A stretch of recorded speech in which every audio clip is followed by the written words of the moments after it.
Most of the countries in the world have normal bilateral relations with Cuba. Why is the U.S. virtually alone in its hostility toward Cuba? What explains U.S. policy?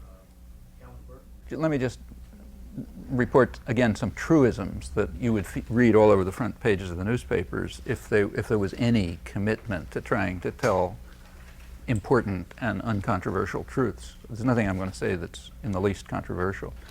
But let me just let's run through the history because it's interesting. Cuba was the first foreign policy problem for the United States. It goes back to the 1820s. This is no new thing. Back in the 1820s, the nice guys like Thomas Jefferson and so on, who were planning to take over the hemisphere, saw Cuba as the next place to pick up. Okay, they'd already stolen Florida from its inhabitants, claiming to have taken it from the Spanish, but actually from its inhabitants. And their eyes were now kind of moving toward the west, but also on Cuba. That was the next prize. Well, there was a little problem. The British fleet. There was a British deterrent, just as in the 1960s there was a Soviet deterrent. And in fact, the British were the hated enemy in those days, mainly because of their power. They were preventing the United States from expanding, like they prevented the United States from conquering Canada a couple of times, which the U.S. has been trying to do since 1775 and may have finally achieved in the so-called free trade agreement. But yeah, Cuba was sitting right there, it's a valuable place. He couldn't get there because the British are in the way. John Quincy Adams, I guess it was, suggested that we just be patient. He said it'll drop into our hands like a ripe fruit by the laws of political gravitation. Okay, meaning by the time we get stronger and the British get weaker, things will shift around, we'll be able to take it over. Okay, by the end of the century that had happened. By the end of the century, the British were sort of being pushed out of the game. The United States was getting more powerful. And during something that is sort of ludicrously mistitled the Spanish-American War, the United States intervened in Cuba primarily to prevent it from liberating itself from Spain. You take a close look. That's an interpretation, so you want to make sure, don't take my word for it. But I think if you look, you'll find that what happened is that the intervention in Cuba was primarily an effort to make sure that its liberation from Spain didn't mean liberation. And in fact, Cuba was quickly turned into an American plantation with all kind of restrictions on its options and, bought up by American agribusiness and so on and so forth. When Cuba tried any funny ideas about moving towards independence, it was smashed down. For example, Franklin Roosevelt is famous for the good neighbor policy. We don't intervene anymore in the affairs of our neighbors. Well, take a look at 1934, when Cuba made the mistake of trying to elect a sort of, I guess, moderate social democrat of more or less independent ideas as president. That's going too far. Okay, so out. So it continues up through 1959. Okay, 1959. Castro comes along. There was a little bit of toying with the question of whether we can maintain the new Cuba in our system or not. And this is not a new policy issue. Remember, it's back to the 1820s, hasn't changed much. Within a couple of months, it was decided that Castro's too big for his britches. There's no Russians, incidentally. He's anti-communist, In fact, he was jailing members of the Communist Party. There was no question of the Russians or the communists or any of this kind of stuff. By late 1959, U.S. planes were already bombing Cuba from Florida bases. The State Department claims they didn't know about it. Yeah, sure. Okay, but I mean, try that if, say, Cuban planes bombed the United States, and say, well, okay, the Cubans didn't know about it. Okay, so, but it was happening. In March 1960, the Eisenhower administration made a formal decision. It was secret, but now it's declassified, so you can find out about it. They made the formal decision to overthrow the Cuban government and take it over. Okay, that's March 1960. Remember, no Cold War, no Russians, no communists, just independent Cuba. From that point on, March 1960, up until today, Cuba has been subjected to extensive international terrorism, economic strangulation, without an end. And it's not trivial stuff. Just to give you one small example, This one comes from an absolutely impeccable source, Raymond Garthoff, who's a very conservative and respected historian right inside the CIA and the intelligence apparatus, now writes historical work on all this stuff. Take a look at his books on reflections on the missile crisis, which he's writing sort of partially from the inside, partly from as a historian.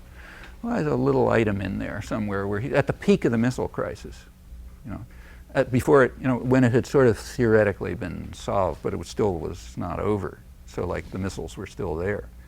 At the peak of the missile crisis, one of the mongoose teams, these terrorist teams that Kennedy had sent into Cuba to smash the place up, one of them, which was apparently acting out of control at the time, like there's no evidence that Kennedy had ordered it to do this, but so maybe it was on its own. But one of them blew up a petrochemical plant in Cuba, which according to him, he doesn't verify it, but he says it's alleged, and he apparently takes it seriously, that 400 workers were killed. Well, suppose Cuba blew up a factory in the United States and 400 people were killed. Do you think it might make the newspaper? In fact, they'd probably be we'd nuke them, Okay, but this is us. And this is incidentally one tiny footnote to a long history of terrorism. And this was right at the peak of the missile crisis, when for all I know, Cuba had its fingers on the missiles. I don't know that, but anyway, somebody did. Okay, now try to just, for those of you who want to know about why people believe what they do, just do a little check and find out how much information you can find out about this, okay? I mean, I've told you that. I'll save you the trouble. This is it. I've repeated it in probably 20 times in books that nobody would dream of looking at or reviewing and so on. But that's one little item. And then it goes on to poisoning crops and livestock and shooting down fishing boats and strafing hotels and blowing up airplanes and all sorts of things. Meanwhile, the economic strangulation goes on, okay, permanently. Now, the only issue debated in the United States, for a long time, there was a pretense we got to do this because of the Russians, okay? Because, Cuba is a tentacle of the Russian monster trying to strangle us. I mean, in an intellectually free country, everybody would laugh. In fact, when Kennedy once tried to get the Mexican ambassador to join in some anti-Cuban action back in the early 60s, the Mexican ambassador actually told him, he'd like to do it, but if he announces it in public in Mexico that Cuba's a threat, he said 40 million Mexicans will die laughing, okay? That's basically true. I mean, the idea that Cuba could be a threat even if it's armed by the Russians, I mean, it's as if, I mean, like to try to find, I can't even think of a counterpart, but let's suppose, say, that before the end of the Cold War, Russia had been carrying out massive terrorism against Denmark and strangling the country. Let's imagine it could do that, because it said that Denmark was a threat. Well, Denmark was way more of a threat to Russia than Cuba is to the United States. I mean, Denmark is an advanced industrial country. It's a member of a hostile military alliance, well armed. And I mean, if the Russians had said that, you wouldn't laugh. It would be a sign of their lunacy, and maybe we got to murder them or something like that. But we say that all the time, and that's okay because that's us. We're properly indoctrinated. To judge how much of a Russian threat it was, bear in mind that the formal decision to overthrow the government was taken in March 1960 when there's no Russians. Okay, and it continues under the pretext of a Russian threat as long as the Russians were around. And then what happened when the Russians disappeared?